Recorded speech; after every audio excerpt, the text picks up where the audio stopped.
안녕하세요. 저는 평범한 자영업자입니다. 저는 수없는 실패를 경험했고 인생을 포기할 정도로 힘든 나날들을 보냈었어요. 남들 못지않게 험한 인생을 살았다 보니 가게 오픈 준비를 할 때마다 썰사람의 사연을 듣다 보면 나도 내 이야기를 해보는 건 어떨까? 라고 생각하기도 했습니다.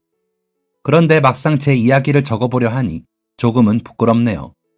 사연을 보내고 싶다는 생각을 하면서도 미뤄왔던 이유는 사는 게 바빠서였어요.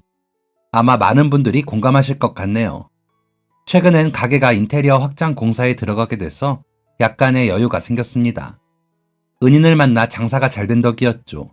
어쨌든 잠깐의 여유가 생긴 이때 그동안 미뤄왔던 사연을 적어보고자 합니다. 이미 눈치챈 분들도 계시겠지만 저는 벼랑 끝에 서 있던 제가 어떻게 가게를 일으켜 세우게 되었는지 그 과정을 이야기해 보려고 해요. 제 성공 과정에는 여러 은인들이 있었습니다. 저를 성공의 길로 이끌어준 은인분들을 만나기까지 어떤 우여곡절이 있었는지 지금부터 그 기나긴 이야기를 시작해 보도록 하겠습니다. 올해로 40이 넘은 저는 사랑스러운 아내와 아들, 딸이 있습니다. 저에게 두 아이를 선물해준 제 아내는 저의 오랜 친구였어요. 그리고 제 첫사랑이었죠. 저는 보이를 국민학교에서 처음 봤습니다. 그리고 첫눈에 반했죠. 보이는 제가 다니던 학교에 모두가 알 정도로 유명 인사였어요. 잘 사는 집에 사랑받는 막내딸은 보이를 지칭하는 수식어였죠. 보이는 항상 가지런히 다려진 옷을 입고 다녔고 얼굴에는 귀티가 줄줄 흘렀습니다. 보이가 복도를 지나갔다는 건 냄새로 알 수 있었어요. 왜냐하면 보이가 지나간 자리에는 향긋한 냄새가 남아 있었거든요. 뭔가 이렇게 말하니까 제가 되게 이상한 놈이었다고 스스로 자랑하는 것 같은데 그렇게 느낀 건 저뿐만이 아니었습니다. 매사에 침착하고 조근조근 예쁘게 말하는 하얀 피부의 보이는 모든 남학생들의 선망의 대상이었습니다. 반면 저는 입학하자마자 학교에서 싸움질이나 하고 다녔던 문제아였습니다. 저는 덩치가 큽니다. 키도 크고 골격도 크죠. 그래서 또래에 비해 발육도 빨랐습니다. 갓 초등학교에 입학한 아이가 6학년에 맞먹는 덩치를 가졌었으니 말 다했죠. 선배들과 또다시 주먹 다짐을 하고 선생님께 된통 혼난 날, 저는 모두가 하교한 조용한 학교에서 보희를 처음으로 마주쳤습니다. 보희라는 아이가 있다는 건 알고 있었는데 아무도 없이 정막만 흐르는 곳에서 보희를 본 건 처음이었어요. 학교 앞에서 신발 가방을 들고 얌전히 서 있던 보희는 제 얼굴을 보고 천천히 눈을 깜빡였습니다. 저는 그 자리에서 보희에게 첫눈에 반했습니다.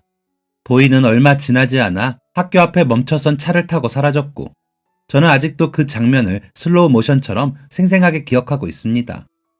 남자의 첫사랑은 무덤까지 간다는 말이 이런 의미인 것 같습니다.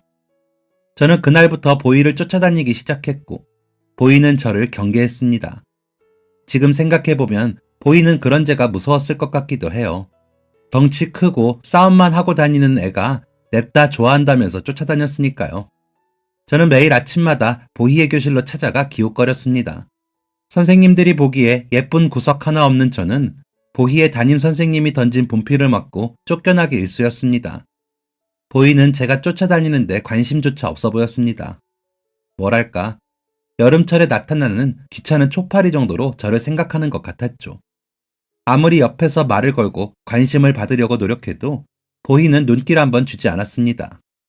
그런 모습을 보며 아이들은 이렇게 말했습니다. 공주와 거지라고 말이죠. 처음 그 말을 들었을 때는 화가 났지만 저는 보희와 제 모습을 번갈아 볼 때마다 그 말을 수긍할 수밖에 없었습니다. 잘 다려진 보희의 옷에 비해 제 옷은 바래져 있었고 약간은 퀴퀴한 냄새도 났습니다. 입는 옷들은 모두 목이 늘어나 있었죠. 성장 속도를 따라오지 못하는 옷가지들은 모두 조금씩 짧았고 끝부분은 해져 있었습니다. 네, 저는 가난했습니다. 그런데 저는 이렇게 사는 게 당연한 거라고 생각했어요. 그런데 보희를 따라다니다 보니 모두가 이렇게 사는 건 아니라는 걸 깨닫게 되었죠. 보희의 머리에서는 윤기가 나는데 제 머리에는 기름기가 흘렀습니다. 로션도 한 번 못 발라본 저에 비해 보희의 얼굴은 늘 매끄러웠죠. 보희뿐만 아니었어요. 대부분의 아이들은 계절이 바뀔 때마다 새 옷을 입고 학교로 왔습니다. 갑작스럽게 비가 오는 날이면 어머니나 아버지나 하다못해 할머니나 할아버지가 우산을 들고 데리러 왔죠. 저는 우산을 쓰고 자신을 데리러 온 가족들에게 뛰어가는 아이들의 뒷모습을 보면서 제가 평범하지 않다는 사실을 깨달았습니다. 그때부터는 더 삐뚤어졌던 것 같아요.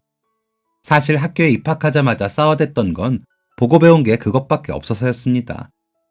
저는 위로 형이 둘이 있었는데 형들은 조금만 마음에 안 들면 주먹을 들고 싸웠습니다. 오해가 생기면 대화로 푼다는 건 제 개념에 없었어요. 부모님은 당장 입에 풀칠하는데 급급하셨기 때문에 집에 들어오지 않거나 밤늦게 들어오는 일이 더 많았습니다. 그러다 보니 자식들이 집에서 어떻게 지내고 있는지 살펴볼 시간이 없었죠. 무엇보다 형들이 싸우는 걸 굳이 중재할 생각도 없으셨습니다. 사내 자식들이 다 저러면서 크는 거지 라고 생각하시는 것 같았어요. 제가 어느 정도 큰 이후에는 저도 그 싸움에 끼게 되었습니다. 형의 주먹에 처음 맞은 이유는 형의 심부름을 빨리 하지 않아서였어요. 야, 가서 물 좀 떠와. 아, 왜? 나 지금 책 읽고 있잖아. 형이 가서 떠먹어. 말이 끝나기도 전에 발길질이 날아왔습니다. 벙찐다는 게 그런 거더라고요. 저는 형의 발길질에 멀리 나가 떨어졌습니다. 형은 아파하는 제 모습이 보이지도 않는지 이렇게 말했습니다. 이젠 네가 더 가깝네. 물 떠와. 큰형의 주먹질이 시작되자 둘째 형의 주먹질도 시작되었습니다. 형들에게 처음 맞았을 때는 마냥 무서운 마음이 들었는데 계속 이렇게 당하기만 하면 안 되겠더라고요. 그래서 그때부터는 반격하기 시작했습니다. 성장 속도가 빨랐던 저는 형들과 비등비등하게 싸울 수 있었어요. 부모님이 안 계시는 날이면 저희 집은 전쟁터 그 자체였습니다. 물 안 떠온다고 때리고, 화장실에 오래 있었다고 싸우고, 반찬 하나 더 집어먹었다고 싸우고. 이러다 보니 저는 말로 대화하는 것보다 몸으로 대화하는 방법을 먼저 깨우쳤습니다. 그래서 국민학교에 입학하자마자 그렇게 싸웠던 거였어요. 옛날 만화책이나 영화 보면 동네 건달들이 조용히 지나다니는 사람한테 뭘 봐? 라면서 시비를 걸고는 하잖아요. 제가 딱 그 꼴이었습니다. 나를 쳐다보는 눈빛이 마음에 안 들어서 때리고, 형들에게 물려받은 후줄근한 옷을 입은 나를 무시하는 것 같아서 때리고, 한글을 제대로 못 읽는다고 무시하는 것 같아서 때리고, 인간의 탈을 쓰고만 있었을 뿐 저는 사회화가 전혀 되지 않은 짐승과 마찬가지였습니다. 지금이야 학생에게 이런 일이 있으면 학교에서 부모에게 연락을 하는 게 일반적이지만 그때는 그렇지 않았어요. 친구가 마음에 들지 않아서 친구를 때리면 저는 선생님에게 불려가서 더 맞았습니다. 선생님이 체벌을 할 때도 가만히 있지 않았어요. 누군가 때리면 나도 때린다가 머릿속에 있었기 때문에 회초리를 든 선생님에게는 더 큰 소리를 냈습니다. 친구들에게 했듯이 치고받은 건 아니었지만 선생님에게 대드는 것 자체로도 문제가 있었죠. 이런 상황이었습니다. 당연히 저는 학교의 천덕꾸러기였죠. 3학년 정도가 되니까 이런 소문이 돌더군요. 이성찬 이제 퇴학당한대. 뭐? 진짜? 나는 빨리 퇴학당했으면 좋겠어. 난 퇴학까지는 바라지도 않아. 다른 학교로 전학 보내면 안 되나? 이런 이야기를 직접 들은 제가 어떻게 했을까요? 당연히 참지 못하고 주먹부터 나갔습니다. 분에 못 이겨서 주먹질을 하고 있는 중에 누군가의 시선이 느껴졌어요. 학교 건물 안에서 저를 바라보고 있는 보희였습니다. 순간 주먹이 멈칫했고 저는 조용히 주먹을 내렸습니다. 경악을 하는 표정도 경멸하는 표정도 아닌 무미건조한 보희의 표정을 보니 힘이 쭉 빠졌던 것 같아요. 제가 주먹을 내리자 험담을 하던 두 아이는 꽁지 빠지게 도망을 갔고 저는 뚜벅뚜벅 걸어오는 보희를 보며 식은땀을 흘렸습니다. 저에게 단 한 번도 눈길을 준 적이 없었던 보희가 제 쪽으로 다가오고 있었어요.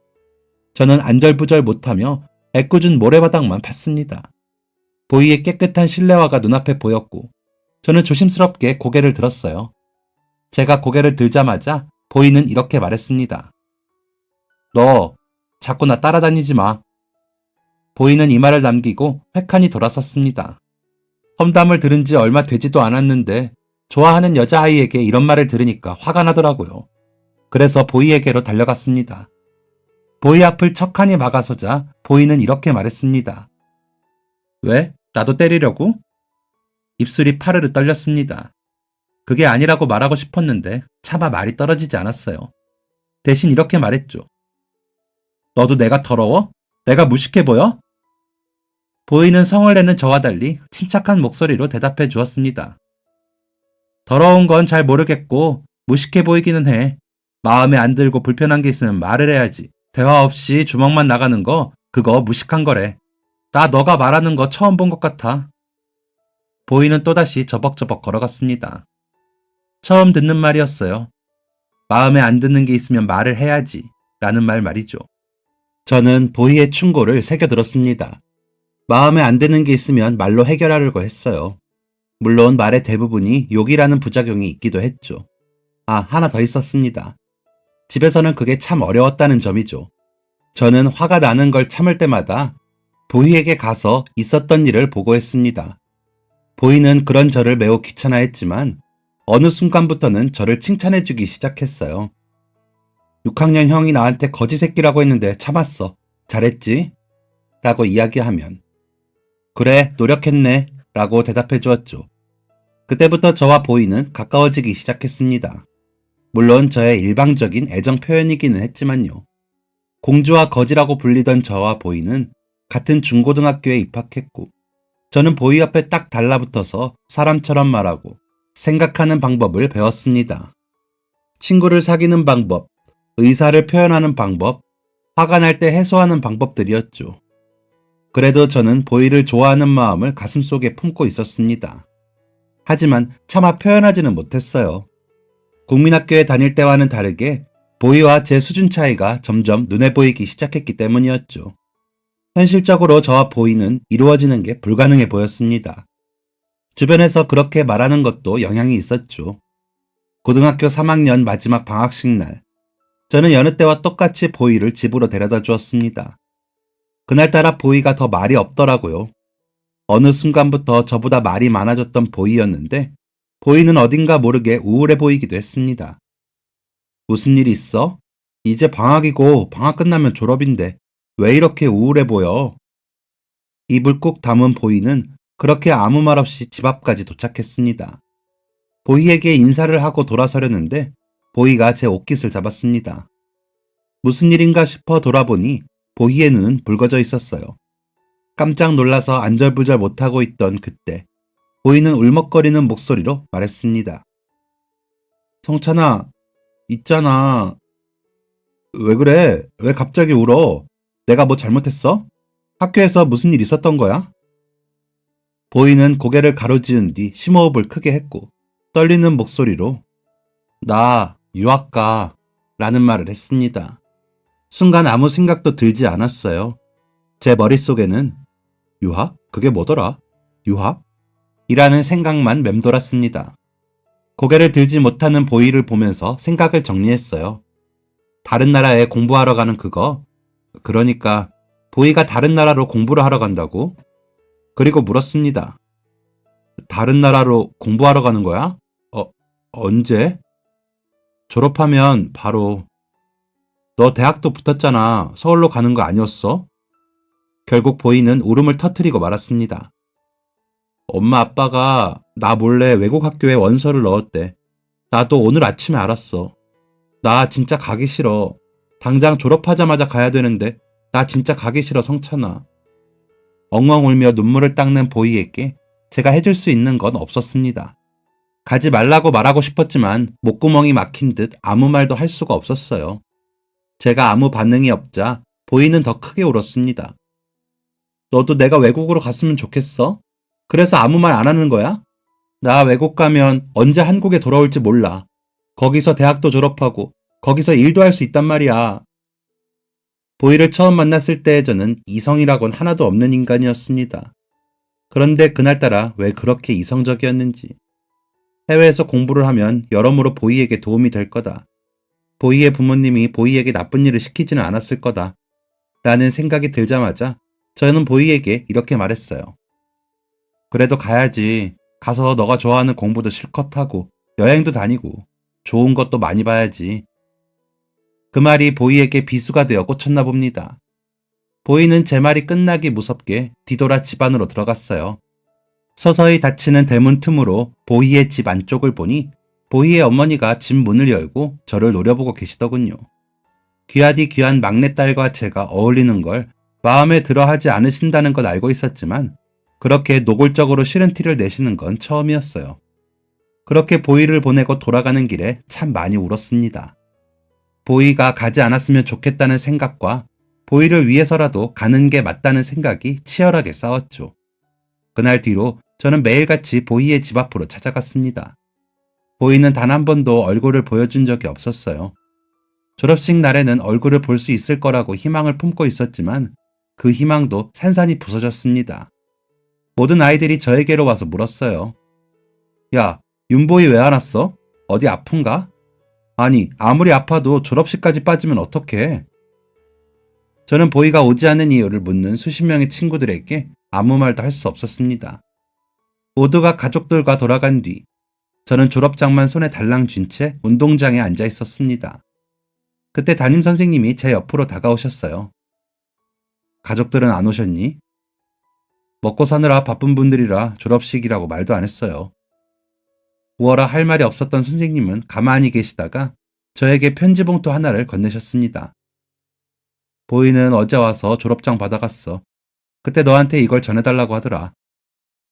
저는 선생님에게 건네받은 봉투를 뜯어보지도 못한 채 앉아 있었습니다.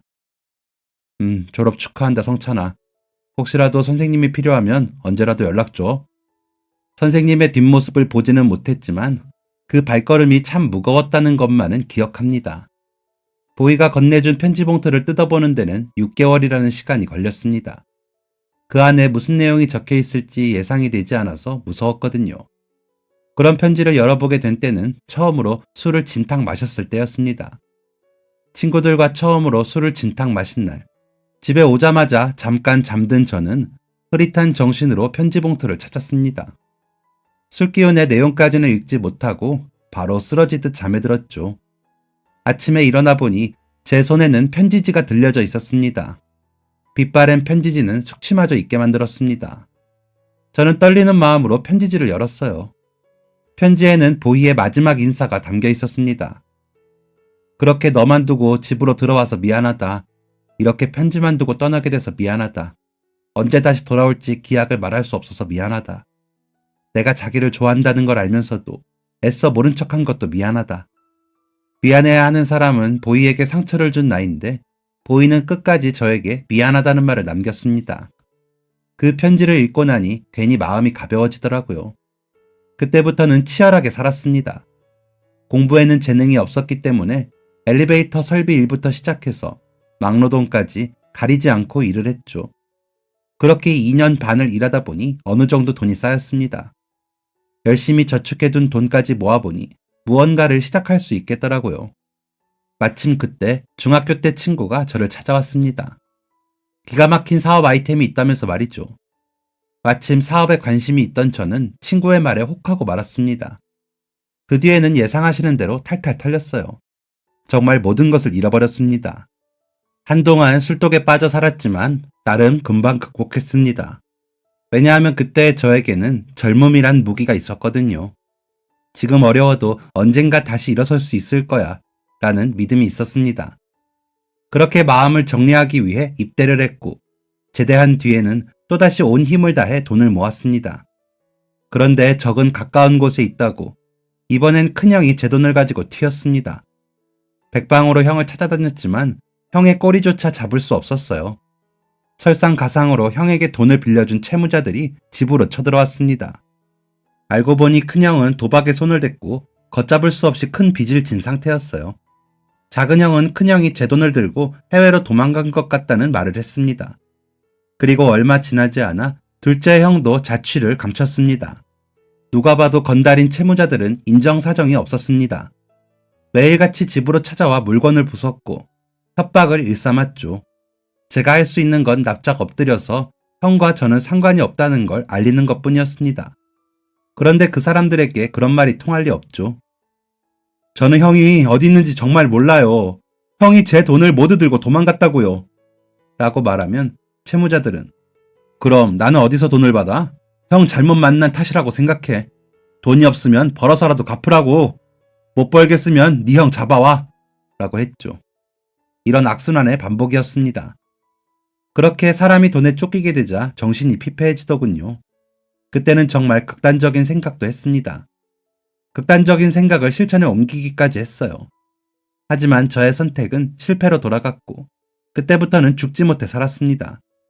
손대는 족족 일이 망하고 친구도 잃고 가족도 잃었으니까요. 그렇게 모든 것을 포기한 사람처럼 살아가던 그때 놀라운 일이 벌어졌습니다. 바로 보이를 만나게 된 것이었어요. 30대를 바라보던 무렵 제 눈앞에 나타난 보이는 천사 같았습니다. 10년이 가까운 시간이 흘렀음에도 보이는 여전히 공주 같았고 저는 여전히 거지 같았어요. 보이는 세련된 옷차림으로 차려입었는데 저는 더벅머리에 수염도 지저분했죠. 솔직히 보이가 저를 어떻게 알아봤는지 신기할 정도였습니다. 보이는 예전과 똑같은 목소리와 말투로 제게 인사를 건넸습니다. 이성찬, 잘 지냈어?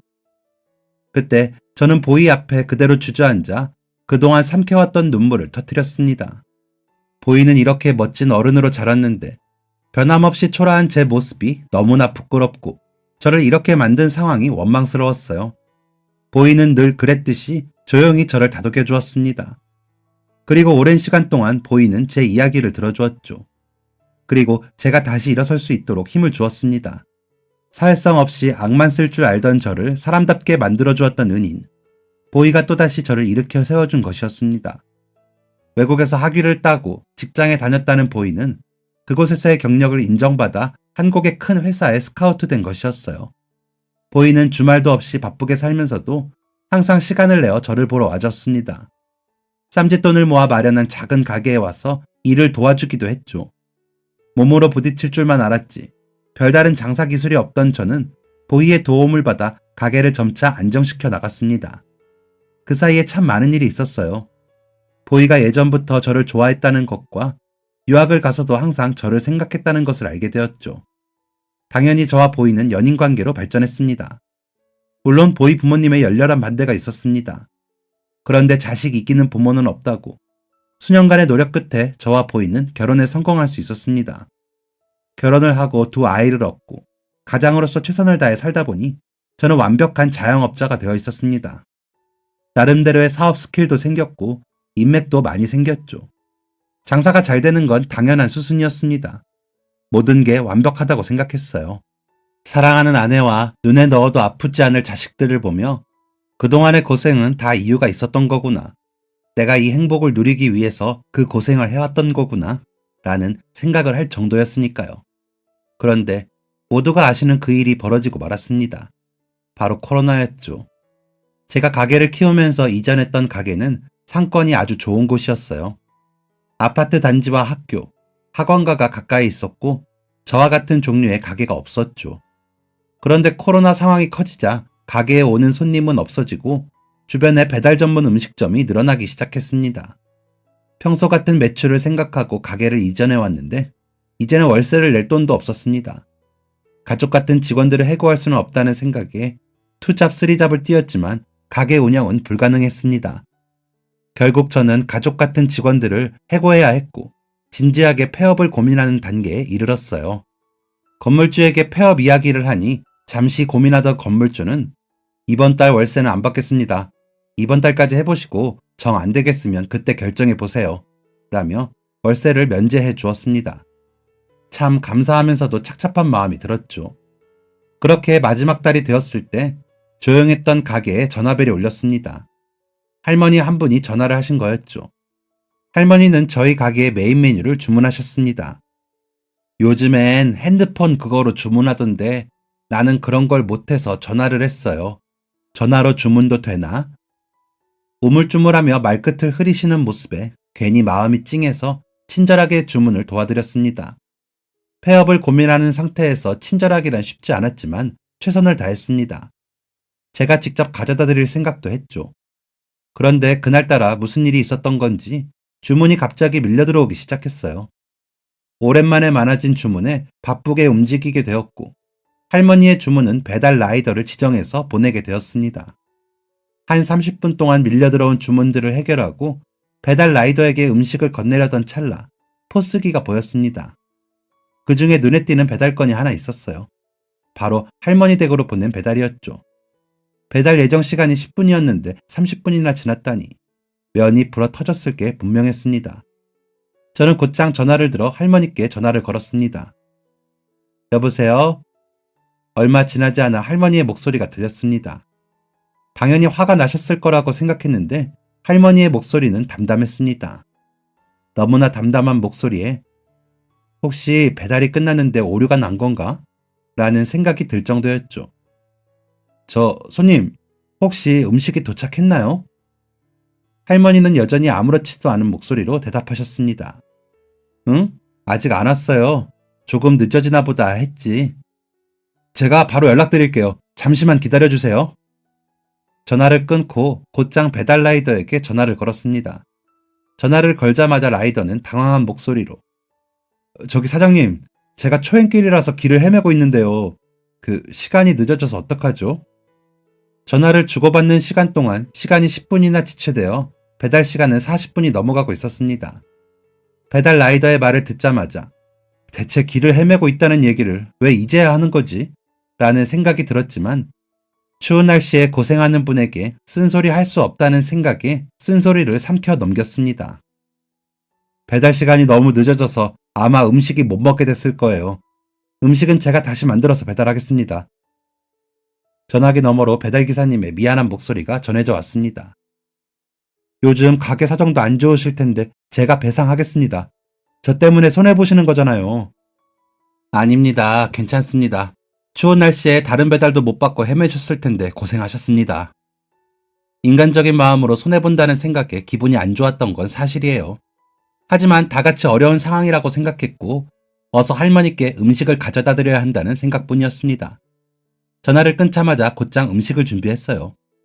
야근이 끝난 아내가 오는 시간이었기 때문에 아내에게 가게를 잠시 부탁하고 차에 탔습니다.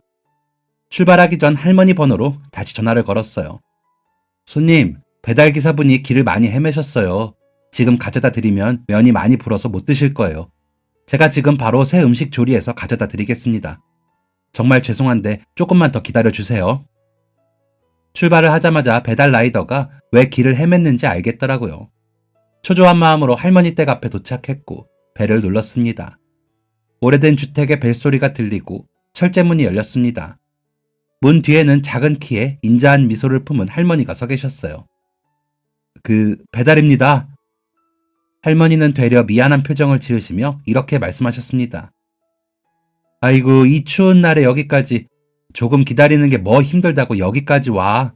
늙은이야 남는 게 시간인데. 할머니는 음식을 건네는 제 손을 따뜻하게 감싸시며 음식값을 주셨습니다. 아닙니다. 시장하실 텐데 이렇게 늦게 음식을 가져다 드렸는데요. 음식값은 괜찮습니다. 장사하는 사람이 손해보는 짓을 하는 게 이상하죠. 그런데 그때는 장사를 접어야겠다는 생각이 지배적이었기 때문에 음식값을 받지 못하는 게 손해라는 생각도 못했습니다. 저는 도망치듯 할머니께 다시 돈을 쥐어드리고 가게로 돌아왔어요. 가게는 조용했습니다. 아까까지는 그래도 주문이 있었는데 아내는 텅 빈 가게에 앉아 꾸벅꾸벅 졸고 있었습니다. 며칠째 야근을 했으니 당연한 일이었죠. 저는 아내를 깨우고 마감 준비를 했습니다. 평소보다 일찍 마감 준비를 하자 아내가 물었어요. 왜 이렇게 문을 일찍 닫아? 평소엔 최대한 늦게 닫으면서. 저는 묵묵히 마감 준비를 했습니다. 지금까지 저를 믿고 응원해준 아내에게 차마 나 이제 장사 접으려고 라는 말을 할 수는 없었거든요. 아내는 침묵 속에 감추어진 의미를 알아차린 듯 했습니다. 그렇게 며칠이 지났어요. 건물 주인에게도 가게를 정리한다는 연락을 남겼습니다. 한 달 동안 월세를 받지 않으신 점 정말 감사합니다. 그런데 더 이상 가게 운영을 하기는 힘들 것 같아요. 정말 감사했습니다. 결국 그렇게 결정하셨나 보네요. 사장님은 어딜 가서도 성공하실 거예요. 지금은 시기가 좀 그래서 그렇지. 나중에 다시 뵐 수 있었으면 좋겠습니다. 멀리서 보았을 땐 아름다운 이별처럼 보였지만 속은 그렇지 않았습니다. 한동안은 꽤 많이 속상했던 것 같아요. 가장으로서 가족들을 먹여 살려야 한다는 책임을 지지 못하는 게 너무 죄스러웠죠. 그런 저를 보며 아내는 내가 못 버는 것도 아닌데 뭘 그렇게 걱정해. 당신은 좀 쉴 필요도 있어. 지금까지 하루도 제대로 못 쉬었잖아. 그동안은 내가 가장할 테니까 쉬는 김에 제대로 쉬어. 애들이랑 시간도 좀 보내고. 애들이 말을 안 해서 그렇지 아빠랑 같이 있고 싶어 해. 그때부터는 아이들과 시간을 보내는데 최선을 다했습니다. 밖에 나가서 활동하는 게 많이 제한됐지만 집에서 시간을 함께 보내는 것만으로도 즐거웠어요.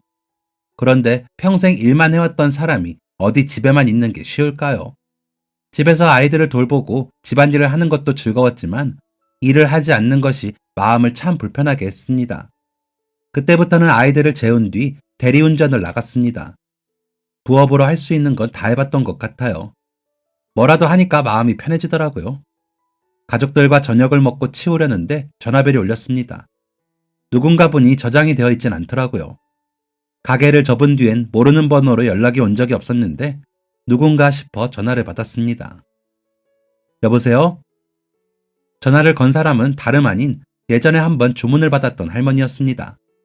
어디 사는 분인지 알려주시니까 바로 알겠더라고요. 우리 애들한테 핸드폰 쓰는 방법을 배워서 핸드폰으로 주문하려고 했는데 가게 이름이 안 나오네요. 가게 이름이 바뀌었나요? 제 가게를 잊지 않고 다시 찾아주신 것은 너무나 감사했지만 마냥 기뻐할 수는 없었습니다. 저 손님, 아니, 이제는 손님이라고 부르기도 조금 그렇네요. 정말 죄송하지만 가게 문을 닫은 지 꽤 됐습니다. 이렇게 다시 찾아주셨는데 실망드려서 죄송합니다. 할머니는 잠깐 멈칫하셨습니다.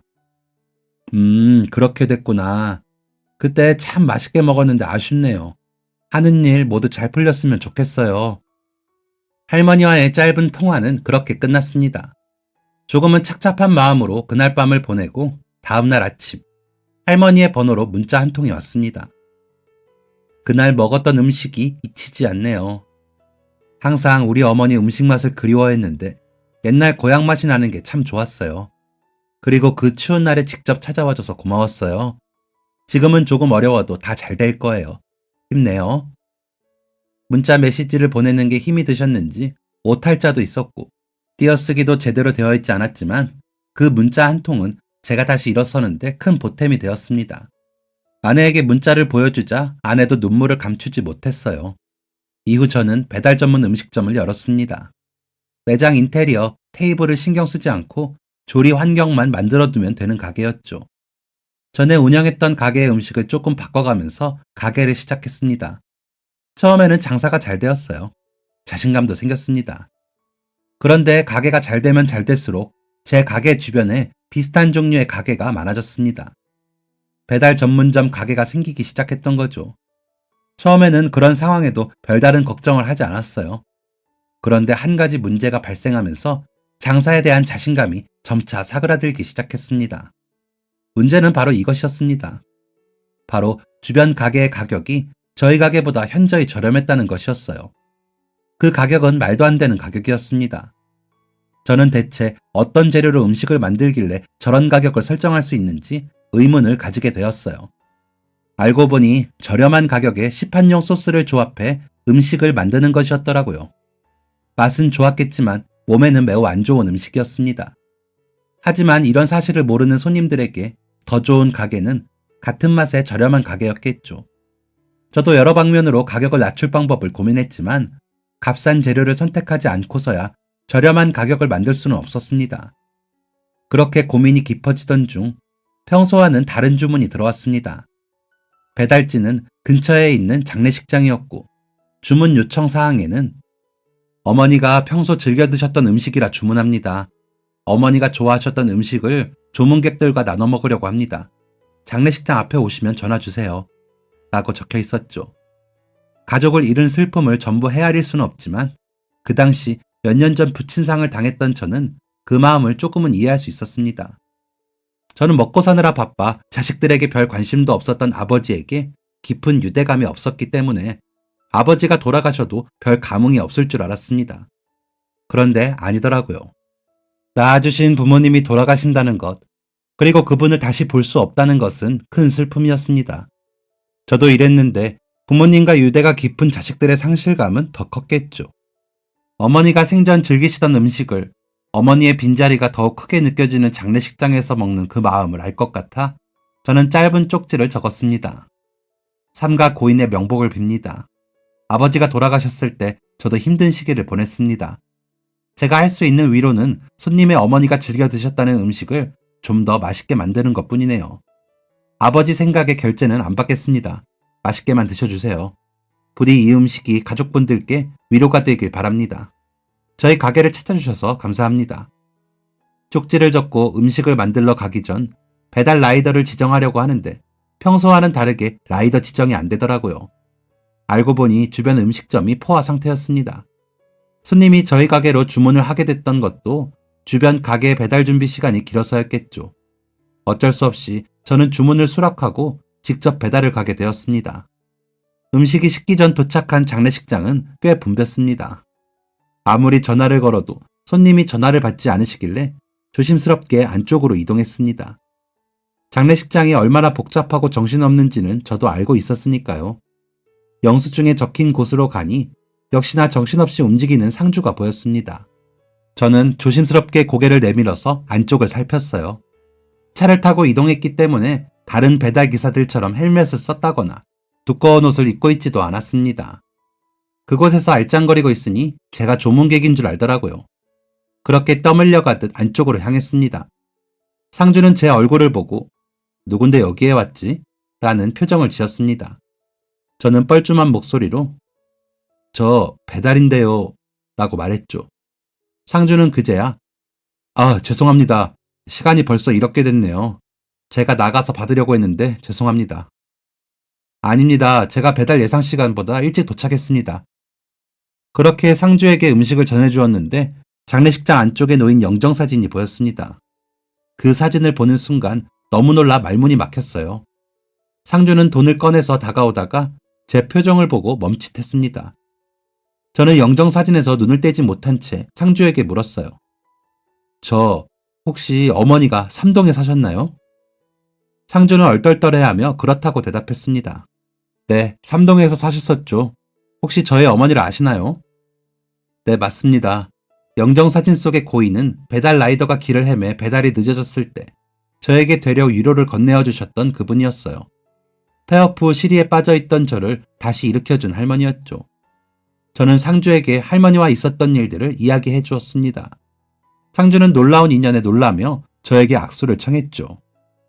저는 할머니의 영정사진 앞으로 다가가서 애도를 표했고 상주에게 건네받은 음식값을 되돌려 주었습니다. 아니, 받아가시지 않고 왜 돌려주시나요? 어머니 덕분에 다시 일어설 수 있었습니다. 적은 돈이지만 조의금이라고 생각하고 받아주세요. 이 말을 남기고 도망치듯 장례식장을 떠났습니다. 그렇게 한 달 정도가 지났을까요? 간간히 들어오는 주문으로 만족하던 그때 상주에게 연락이 왔습니다. 안녕하세요, 사장님. 저 기억하시죠? 지난번에 저희 어머니 장례식장에서 뵀었는데. 아, 네, 기억합니다. 장례는 잘 치르셨나요? 덕분에 잘 보내드렸습니다. 저 사장님, 장례식장에서 뵀을 때 어머니 얘기를 들려주셔서 감사했습니다. 바쁘다는 이유로 자주 찾아뵙지도 못한 게 죄스러웠는데 건강하시던 때의 어머니 이야기를 들을 수 있어서 참 좋았어요. 혹시 가게로 방문해서 인사드려도 될까요? 가게를 둘러보았습니다. 배달 전문점이다 보니 누군가를 초대할 수가 없는 상황이었어요. 사실 저희 가게가 배달 음식 전문점입니다. 그렇다 보니 손님을 앉힐 테이블도 없네요. 잊지 않고 다시 연락 주신 건 감사하지만 감사를 받자고 한 일은 아니었습니다. 연락 주셔서 감사합니다. 그렇게 짧은 통화가 끝났습니다. 그런데 며칠 후 조용하던 가게에 주문이 폭주하기 시작했어요. 얼마나 주문량이 많았는지 집에서 쉬고 있던 아내가 부랴부랴 나와서 일을 도와줄 정도였죠. 잠깐 하루 이러겠지라고 생각했는데 그런 주문은 계속해서 이어졌습니다. 대체 이게 무슨 일인가 싶었어요. 그런데 그 궁금증은 한 손님의 리뷰를 통해 해결되었습니다.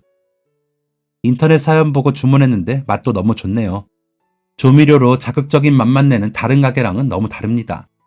음식도 맛있고 사장님 인성도 훌륭하고 이런 가게는 돈줄 나야 합니다. 꼭 다시 주문할게요. 대체 무슨 말인지 어안이 벙벙했어요. 인터넷 사연이라니. 이 리뷰 이후에도 수많은 손님들이 인터넷 사연 이야기를 했습니다. 나중에 알고 보니 아주 유명한 인터넷 사이트에 저와 할머니, 상조와의 이야기가 올라갔고 그 이야기가 퍼지면서 덩달아 저희 가게가 알려졌던 거였어요. 폐업 직전에도 인간미를 잃지 않았던 가슴 따뜻한 사장님의 이야기라는 조금 부끄러운 제목으로 사연이 올라갔던 거였죠. 누가 글을 올렸는지 안 봐도 뻔했습니다. 저는 곧장 할머니의 아들에게 연락을 했습니다. 선생님이 인터넷에 올리신 글 덕분에 가게 매출이 올랐습니다. 사실 다른 가게들이랑 가격 경쟁에서 밀려있던 상황이었거든요. 이 가게도 접어야 하나 고민하던 중에 이런 일이 생겨 참 감사할 따름입니다. 뭔가를 바라고 한 일이 아니었는데 이런 식으로 도움을 받게 되어 부끄러우면서도 감사하네요. 할머니의 아들은 저야말로 도움을 드릴 수 있어서 감사할 따름입니다. 폐업을 결정한 상황에서 손해를 감수하는 게 쉬운 일은 아닐 텐데 어려운 상황에서도 그런 선택을 하신 사장님의 이야기를 저만 알고 있어서는 안 된다고 생각했어요. 그날 이후 할머니의 아들과 저는 굉장히 가까워졌습니다. 가족 모임도 하며 시간을 보냈죠. 이제는 호영호재하며 형제보다 가깝게 지내고 있었습니다. 진짜 친형제 중 한 명은 평생 동안 모은 돈을 들고 도망가고 다른 한 형제는 연락도 되지 않는데 피 한 방울 섞이지 않은 사람과 형제처럼 지내는 게 역설적이기는 합니다. 하지만 이제는 그런 형들을 원망하지 않아요. 그저 형들이 제자리에서 건실히 건강하게 살기만을 바랄 뿐입니다. 언젠가는 저희 형제도 다른 가족들처럼 웃으며 만날 수 있었으면 좋겠습니다. 다시 본론으로 돌아와서 이야기해보자면 제 인생의 첫 은인은 아내였고 두 번째 은인은 할머니였으며 세 번째 은인이 바로 할머니의 아들이었습니다. 그것에 참 감사하면서 하루하루를 보내던 중 한 큰 회사에서 컨설팅 제안이 왔어요. 저의 사연을 보고 저희 가게를 도와주길 원했던 거였죠. 아내와 상의해보니 거절할 이유가 없겠더라고요. 코로나 규제가 조금씩 풀리고 있던 상황이기도 했고요. 컨설팅 제안을 주었던 회사는 아무런 금전적 대가 없이 컨설팅을 진행했습니다. 간판 디자인부터 메뉴판 디자인, 신메뉴 개발, 기존 음식 리뉴얼까지 평범한 자영업자인 제 힘만으로는 절대 불가능한 일들이 순식간에 이루어졌죠. 그때부터는 다른 가게와 가격 경쟁 같은 건 하지 않아도 되게 되었어요. 다른 가게들과 확연히 다른 차별점이 있었기 때문이었죠. 현재는 코로나 상황이 거의 종식되었기 때문에 컨설팅 받은 내용을 가지고 더 큰 상가로 이전을 하게 되었습니다. 이전하게 된 상가는 코로나 전에 가게를 운영했던 바로 그것이었죠. 장사가 되지 않아 폐업을 했던 곳에 다시 들어가게 되니 감개가 무량하더라고요. 제가 다시 가게로 들어간다고 하자 건물주는 자신의 일처럼 저를 축하해 주었습니다. 그동안 얼굴을 보지 못했던 단골 손님들도 제가 가게를 다시 열었다는 소식을 듣고는 직접 찾아와서 축하의 메시지를 건넸습니다. 현재 가게는 인테리어 공사 중입니다. 컨설팅을 받는 동안은 매일매일 정신이 없던 저에게 여유가 생긴 이유도 바로 그 때문이죠. 사람의 인연이 참 신기한 게 저희 가게의 인테리어를 맡아준 사람이 바로 할머니의 아들입니다. 알고 보니 인테리어 업체의 베테랑 사장님이더라고요. 이상한 인테리어 업체를 만나면 시공도 제대로 안 되고 자재값도 바가지를 쓰고는 한다는데 믿을 만한 사람에게 인테리어를 맡기게 되어 매우 기뻤습니다. 인테리어 공사가 진행되는 가게에 간식거리를 들고 찾아가면 자기 집처럼 공사를 해주는 모습에 또다시 감사한 마음이 들고는 하죠. 요즘 따라 감사한 일이 참 많습니다. 화만 내고 주먹만 쓸 줄 알던 과거의 그 아이가 어떻게 이렇게 변하게 되었는지를 고민하다 보면 저를 붙잡아준 수많은 사람들 덕분에 이런 인생을 살 수 있게 되었다는 생각을 하게 됩니다. 그리고 할머니와의 인연을 되짚어보면 그때 할머니에게 베풀었던 작은 호의가 이렇게 큰 행운으로 돌아왔다는 걸 알게 돼요. 사는 게 각박하고 힘들어도 따뜻한 마음을 잃지 않아야 하는 이유는 바로 이 때문이 아닐까요? 이 기회를 빌어 제 인생의 모든 은인들에게 감사하다는 말을 전하고 싶습니다. 저의 긴 이야기는 여기까지입니다. 제 이야기를 많은 분들께 소개해 주셔서 감사합니다. 모두 건강하고 항상 행복하세요. 지금까지 사연 들어주셔서 감사합니다. 사연이 재밌으셨다면 구독과 좋아요를 눌러주세요.